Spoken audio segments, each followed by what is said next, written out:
जय श्री राम, जय जय बजरंग बली। दोस्तों, इस अक्षय तृतीया पर अगर आप धन की देवी माता लक्ष्मी को अपने घर पर सच्चे दिल से बुलाना चाहते हैं तो सच्चे मन से कमेंट में लिखें जय माता लक्ष्मी। माँ को लाइक जरूर करें। माँ आपकी सभी इच्छाओं को पूरा करेगी।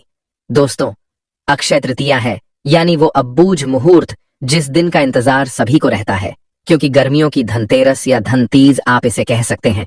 और इस दिन अपने शुभ कार्य को करने के लिए प्रॉपर मुहूर्त जब लोगों को नहीं मिलता तो ये वो खास दिन होता है।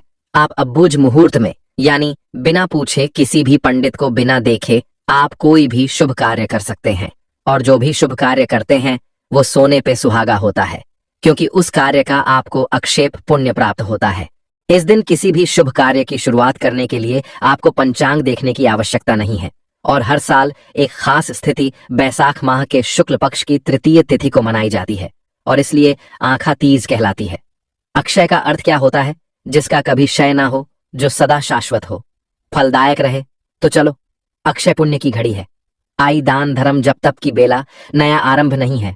उमंगे और गर्मियों के इस धनतेरस पर मां लक्ष्मी को मनाते हैं। दोस्तों, अक्षय तृतीय एक ऐसा दिन जिसे आप गर्मियों का धनतेरस कहें तो अतिशयोक्ति नहीं होगी, क्योंकि इस दिन किया गया कोई भी पुण्य कार्य, खरीदारी, धार्मिक कार्य, दान, तपस्या, जप मनुष्य के जीवन में सदा सदा के लिए अक्षय हो जाता है। कई बार हम सुनते हैं कि इस भौतिक संसार की सभी वस्तुएं नश्वर हैं, एक न एक दिन इनका नाश हो जाता है। लेकिन अक्षय तृतीया के दिन किया गया कोई भी संकल्प, व्रत, अनुष्ठान, तपस्या और दान का फल मनुष्य के साथ अक्षय रूप से जीवन पर्यंत बना रहता है। उसका कभी क्षय यानी नाश नहीं होता। सोना, चांदी, संपत्ति, वाहन, कोई भी नया वस्त्र हो, आभूषण हो, ये खरीदना शुभ माना जाता है। कोई भी नई शुरुआत करना हो तो ये श्रेष्ठ माना गया है। इस दिन से व्यवसाय आरंभ कर सकते, गृह प्रवेश कर सकते हैं, मुहूर्त के बिना ही शादी कर सकते हैं और इस दिन आपको पितृदोष की शांति करवा सकते हैं। इस दिन जल से भरे घड़े यानी कलश, वस्त्र, अन्न, छाता, चप्पल, गाय का दूध, शक्कर, बेलपत्र, शरबत और सत्तू आदि का दान किया जाता है। गौ हो, ब्राह्मण हो, कन्या हो, जरूरतमंद हो, इनकी सेवा विशेष पुण्यदायक होती है। कहते हैं कि इस दिन से ही सतयुग और त्रेता युग का इसको संगम काल माना गया है और त्रेता युग की शुरुआत हुई थी। आज के दिन ही भगवान परशुराम जी को भगवान विष्णु के छठे अवतार हैं, उनका आविर्भाव हुआ था और श्री कृष्ण भगवान ने आज के दिन ही द्रौपदी को अक्षय पात्र दिया था। कहते हैं कि द्रौपदी से श्री कृष्ण भगवान ने भोजन मांगा और पात्र मंगवाया। उसमें भोजन का सिर्फ एक अंश बचा हुआ था। श्री कृष्ण ने वह अंश खा लिया और फिर आशीर्वाद दिया, आज से यह पात्र अक्षय पात्र होगा। जब तक तुम चाहो इसमें भोजन कभी समाप्त नहीं होगा। और अक्षय तृतीय, इसी दिन पांडवों को अक्षय पात्र मिला, इसलिए यह दिन अक्षय फल देने वाला माना जाता है। और जो भी पुण्य हो, दान हो, भक्ति, इस दिन की जय, उसका फल समाप्त नहीं होता। इस दिन माता अन्नपूर्णा का प्राकट्य दिवस भी है और सबसे अद्भुत श्री कृष्ण को सुदामा द्वारा भेंट किए गए चावल भी इसी दिन अर्पित हुए थे, जिसके माध्यम से श्री कृष्ण ने सुदामा को अपार वैभव प्रदान किया था। और कुबेर ने भी इसी दिन धन की देवी लक्ष्मी की आराधना की थी, जिससे उसे धन अध्यक्ष का पद मिला था। इसलिए कहा गया कि अगर इस अक्षय तृतीया के दिन आप एकमात्र एक तुलसी पत्र या फिर जल से भी भगवान को प्रसन्न कर देते हैं तो उसका फल अनंत गुणा हो जाता है। आइए जानते हैं कि इस बार 2025 में अक्षय तृतीया कब है और पूजा और खरीदारी का शुभ मुहूर्त क्या है। इस दिन आप कौन सी चीजें खरीद सकते हैं और क्या विशेष कार्य आपको करना चाहिए। तो इस बार अक्षय तृतीया 30 अप्रैल को मनाई जाएगी। बुधवार का दिन है। 29 अप्रैल को शाम को 5:30 से 30 अप्रैल को दोपहर को 2:12 तक अक्षय तृतीया की तिथि रहने वाली है। ये 30 अप्रैल को अक्षय तृतीया मनाया जा रहा है। पूजा का शुभ मुहूर्त वैसे 5:30 से सुबह दोपहर से लेकर के दोपहर को 12:20 तक है। सोना चांदी जो लोग खरीदना चाहते हैं वो दोनों दिन खरीद सकते हैं। 29 अप्रैल को भी खरीद सकते हैं, 30 अप्रैल को भी खरीद सकते हैं। 29 अप्रैल को आपको शाम को 5:30 से लेकर के उसके बाद आप कभी भी खरीदिए। अगले दिन सुबह 5:30 तक का समय अच्छा है। और अगर बात करें शाम के समय तो 8:20 से रात को 9:54 तक लाभ से युक्त मुहूर्त है और रात को 11 से लेकर अगले दिन सुबह 3 बजे तक अमृत और चर का अच्छा मुहूर्त प्राप्त हो रहा है। आप इस समय खरीदारी करें। 30 अप्रैल को सोना चांदी खरीदने के लिए सुबह सुबह का मुहूर्त है। 5:40 से लेकर दोपहर को 2:12 तक आप खरीद सकते हैं। 8 घंटे 8:30 घंटे का मुहूर्त है और इस दिन शुभ मुहूर्त सुबह 10:39 से लेकर दोपहर को 12:20 तक लाभ और अमृत मुहूर्त सुबह 5:40 1 से लेकर के 9 बजे तक और सूर्योदय इस दिन सुबह 5:40 पर हो रहा है। बहुत ही सुंदर योग भी है। इस दिन पवित्र रोहिणी नक्षत्र है। शाम को 4:20 तक, साथ ही शोभन योग है। दोपहर को 12 बजे तक 12:02 तक रहने वाला है। कुल मिलाकर देखा जाए तो ये अक्षय तृतीया बहुत ही खास है और बुधवार की तिथि है तो अभिजीत मुहूर्त नहीं होना है, लेकिन विजय मोहर दोपहर को 2:30 से 20 तक रहने वाला है। दोस्तों, इस दिन रवि योग भी है और इस दिन राहुल कल दोपहर को 12:20 से लेकर 2 तक है। तो इस दौरान आप कोई भी शुभ कार्य ना करें और जल्दी उठ करके सुबह सुबह गंगा जल या शुद्ध जल से स्नान करें। पीले या सफेद वस्त्र धारण करें।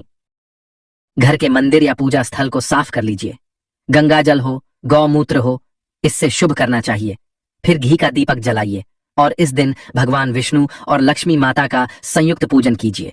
हो सके तो मूर्ति आदि है तो पंचामृत से स्नान कराइए और नहीं तो ऐसे ही जल छांट करके आपको चंदन, कुमकुम, हल्दी या क्षत आदि अर्पित करना चाहिए। पीले पोष, तुलसी पत्ता, भोग, मिठाई सब चढ़ाइए। इस दिन विशेष रूप से मीठे सत्तू और खीर का भोग लगाया जाता है, वो भी सफेद मिठाई। इस दिन अर्पित करें, रसगुल्ला अर्पित कर सकते हैं।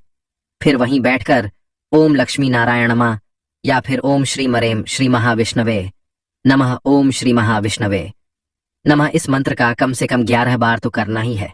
नहीं तो 108 बार हो तो उतनी बार जाप करें।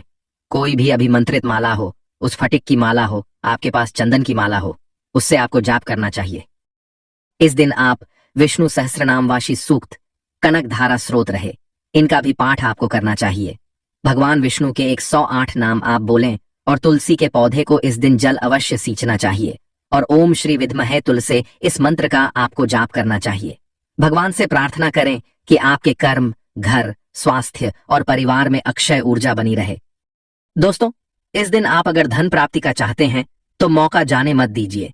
जिस दिन लक्ष्मी माता और विष्णु भगवान का पूजन करने के बाद कुछ न कुछ खरीदारी आपको अवश्य करनी चाहिए। और अगर आपके पास 1,25,000 जब से अभिमंत्रित पीली लक्ष्मी कौड़ियां हैं तो इस दिन उपाय जरूर करना है। 11 पीली लक्ष्मी कौड़ियां अभिमंत्रित होनी चाहिए। ऐसे ही कहीं से भी उठा करके आपको नहीं ले लेनी है, वो पूर्ण फल नहीं प्राप्त कराते हैं। क्योंकि कुछ लोग कहते हैं स्वयं भू होते हैं, स्वयं सिद्ध होते हैं। ऐसा बिल्कुल नहीं है।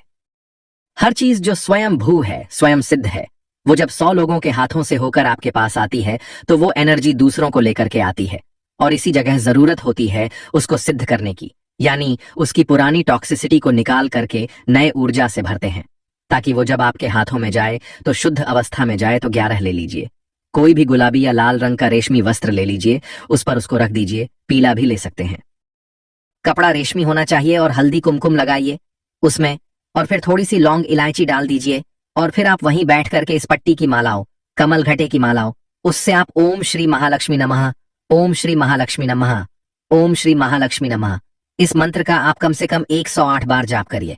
फिर सारे दिन इन पीली लक्ष्मी कौड़ियों को वहीं रहने दीजिए और फिर अगले दिन सुबह इन कौड़ियों को अपने तिजोरी में, पर्स में पोटली बना करके, पोटली नुमा बना करके या किसी चांदी की डिब्बे में माता लक्ष्मी के सामने आप रख सकते हैं।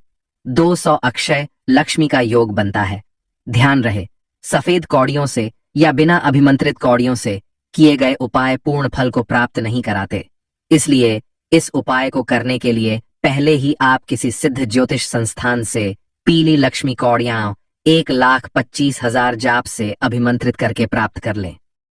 दोस्तों, यदि आपके घर में और भी कोई सिद्ध वस्तु हुए जिससे अभिमंत्रित हत्या जोड़ी हुई, सियार सिंह हुई, पीली लक्ष्मी कौड़ियां, गोमती चक्र हुए, आपके पास दक्षिणावर्ती शंख हुआ, मृग कस्तूरबा, तो इनको भी आज के दिन घर में स्थापित करके या सोने या चांदी की कोई नई चीज आपने खरीदी है तो उसे लक्ष्मी माता के चरणों में अर्पित करके उस पर एक चुटकी सिंदूर चढ़ाइए, एक जोड़ा लौंग चढ़ाए, एक इलायची चढ़ाइए और एक टिक्की कपूर अर्पित करके 11 बार श्रीम श्रीम श्रीम महालक्ष्म मीनमा, श्रीम श्रीम श्रीम महालक्ष्म मीनमा, श्रीम श्रीम श्रीम महालक्ष्म मीनमा, इस मंत्र का जाप कीजिए और फिर अगले दिन आप इसे तिजोरी में या अपने गल्ले में, दुकान के गल्ले आदि में स्थापित कर सकते हैं।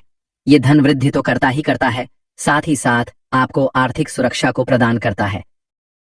दोस्तों, आज के दिन हो सके अक्षय तृतीया पर पीपल के नीचे आपको अवश्य जाना चाहिए। वहां जाकर थोड़ा सा जल अर्पित कीजिए।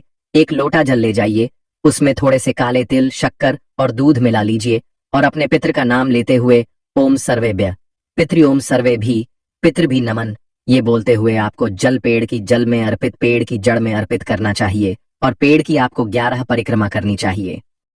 थोड़ा सा मीठा अवश्य लेकर के जाइए और इस प्रकार से कहते पितृदोष भी आपका दूर होता है, पितृदोष शांत होते हैं। और सब करने के बाद इस दिन दान अवश्य करें।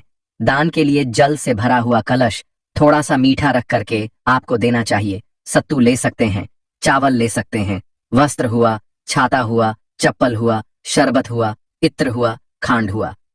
इस दिन आपको कुछ ना कुछ दान अवश्य करना चाहिए दोस्तों। ये दिन गरीबों को भोजन कराने और गौ सेवा के लिए अत्यंत पुण्यदायक होता है।